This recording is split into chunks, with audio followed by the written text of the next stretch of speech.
Aujourd'hui, on plonge dans la vie d'un homme qui n'est pas comme les autres. Un homme qui aimait Allah et son messager et qu'Allah et son messager aimaient en retour. Le prophète sallallahu alayhi wa sallam a fait de l'amour pour cet homme un véritable test de foi. Il a dit « Ne l'aime qu'un croyant et ne le déteste qu'un hypocrite ». Il est le 5e calife bien guidé, l'un des 10 premiers au paradis, le premier enfant à avoir accepté l'islam. C'est le cousin du prophète, l'époux de Fatima Zahra et le père de Hassan al-Hussein, les maîtres de la jeunesse du paradis. C'était un guerrier redoutable, un lion sur le champ de bataille, mais aussi un homme qui pleurait par la crainte d'Allah la nuit. Aujourd'hui, on retrace ensemble, dans les moindres détails, la vie incroyable de Ali ibn Abi Talib radiyallahu anhu. Installe-toi bien, c'est une histoire qui va, incha'Allah, faire trembler vos cœurs. C'est parti, bismillah.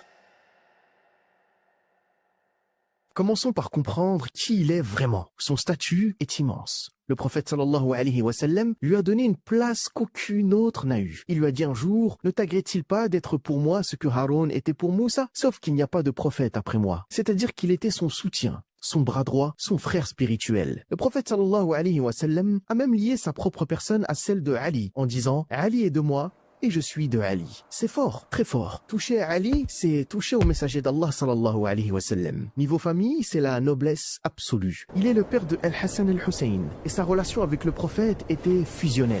Ali raconte lui-même, c'est une promesse du prophète illettré à mon égard. Nul ne m'aimera si ce n'est un croyant et nul ne me détestera si ce n'est un hypocrite. C'est pour ça qu'on dit que l'amour de Ali est un baromètre de la foi. Maintenant, on remonte le temps. Ali est né au cœur de la Mecque. Il est le fils de Abu Talib et de Fatima bint Asad. C'est le premier Hashimite né de 2 parents Hashimites. D'ailleurs, il y a une anecdote fascinante sur sa naissance. Son père Abu Talib était absent, en voyage quand sa mère a accouché. Comme elle aimait beaucoup son père à elle, qui s'appelait Asad, elle a décidé d'appeler le bébé Asad, ce qui signifie le lion. Mais quand Abu Talib est rentré de voyage et il a vu l'enfant, il a dit non, on va l'appeler Ali, l'élevé. Il a changé son nom, mais vous verrez plus tard à la bataille de Khaybar que ce nom de lion, Haydar, va ressurgir au moment décisif. Ali a grandi avec le prophète sallallahu alayhi wa sallam. Mais comment il a atterri chez le prophète? C'est une histoire de solidarité magnifique. Abu Talib, le père de Ali et l'oncle du prophète, était un chef respecté.